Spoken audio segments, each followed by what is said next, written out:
കാണാത്ത 13 വർഷമായി കോമയിൽ കഴിയുന്ന 31-കാരൻ ഹരീഷ് റാണയ്ക്ക് ദയാവധത്തിന് സുപ്രീം കോടതി അനുമതി.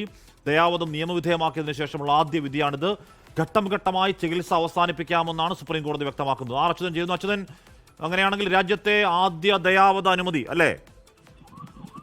തീർച്ചയായിട്ടും ഹാഷ്മി, അത് തന്നെയാണ്. അതായത് കഴിഞ്ഞ 11 വർഷമായി അബോധാവസ്ഥയിൽ കഴിയുന്ന ഹരീഷ് റാണയുടെ ഈ ജീവൻ രക്ഷാ ചികിത്സകൾ പിൻവലിക്കാൻ അനുവദിക്കണമെന്നായിരുന്നു ഹർജി. ഈ ഹർജിയിലാണ് ഇപ്പോൾ സുപ്രീം കോടതിയുടെ അനുമതി ലഭിച്ചിരിക്കുന്നത്, ദയാവധ അനുമതി ലഭിച്ചിരിക്കുന്നത്.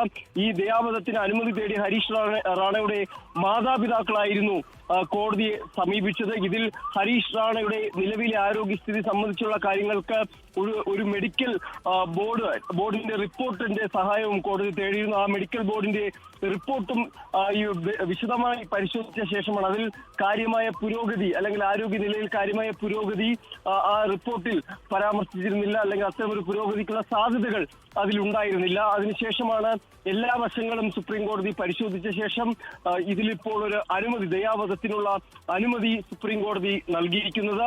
ഘട്ടം ഘട്ടമായി ചികിത്സ അവസാനിപ്പിക്കാം. ദയാവധം നിയമവിധേയമാക്കിയതിനു ശേഷമുള്ള ആദ്യ വിധിയാണ് ഉണ്ടായിരിക്കുന്നത്.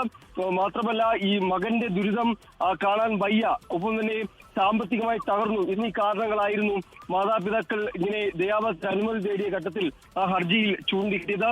ഇത്തരം സാഹചര്യങ്ങളിൽ ജീവൻ രക്ഷാ ചികിത്സകൾ പിൻവലിക്കാൻ സാധിക്കുമോ എന്ന കാര്യത്തിൽ അത്തരം ആ വശമായിരുന്നു സുപ്രീം കോടതി വിഷയത്തിൽ പരിശോധിച്ചത്. ആ പരിശോധിച്ച ശേഷമാണ് മെഡിക്കൽ ബോർഡിന്റെ റിപ്പോർട്ട് ഉൾപ്പെടെ ഇതിൽ ഈ ഹർജിയുടെ ഭാഗമായി കൃത്യമായി പരിശോധിച്ചു. ആ പരിശോധിച്ച ശേഷമാണ് ഇത്തരമൊരു അനുമതി ഇപ്പോൾ സുപ്രീം കോടതിയുടെ ഭാഗത്ത് നിന്ന് ഇരിക്കുന്നത്. ലക്ഷ്മി, ഓക്കെ. അച്യുതനാണ് വാർത്തയുടെ വിവരങ്ങൾ നൽകിയത്. 2013 ചണ്ഡീഗഡ് യൂണിവേഴ്സിറ്റി പഠിക്കുകയായിരുന്ന ഹരീഷ് താമസ സ്ഥലത്തു നിന്നും ബാൽക്കണിയിൽ നിന്ന് താഴേക്ക് വീണ് അന്ന് തന്നെ ഏതാണ്ട് 100% അംഗവൈകല്യം സംഭവിച്ചു. തലയ്ക്കടക്കം ഗുരുതരമായി പരിക്കേറ്റു. ഇനി സംസാരിക്കൽ, എഴുന്നേറ്റ് നടക്കില്ല എന്ന് അന്ന് ഡോക്ടർമാർ പറഞ്ഞു. 2013 മുതൽ വെന്റിലേറ്ററിലാണ് ഹരീഷ്.